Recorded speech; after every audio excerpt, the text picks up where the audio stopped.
খেজুর, কাঠবাদাম, চীনাবাদাম, সবজি, রুটি, ডিম এবং ব্ল্যাক কফি, এটাই আজকের নাস্তা। শুভ সকাল। আমার কিন্তু এই যে সকালবেলায় খাবার তৈরি, আমি আমার জিমের জন্য এই যে খাবার রেডি করে ফেলেছি এবং আমার ধরেন এই যে এখন যে মিলটা নিব এটাও তৈরি। আর 1 কাপ আমি চিনি ছাড়া ব্ল্যাক কফি খাচ্ছি। দেখেন সকালবেলা কিন্তু আর্লি মর্নিং উঠতে হবে।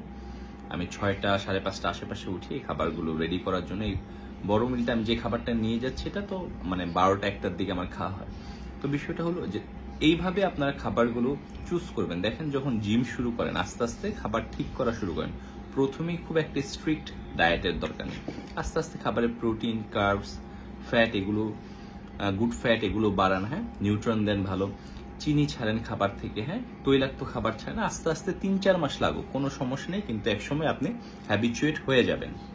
আর একটা বিষয়, ক্লিননেস খুব ইম্পর্টেন্ট। সকালে উঠে শাওয়ার নেওয়া, হ্যাঁ, ফ্রেশ থাকা।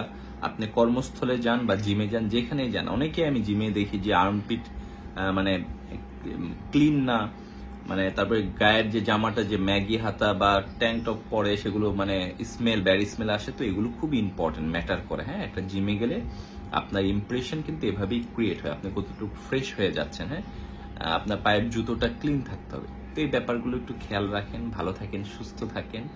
Take care.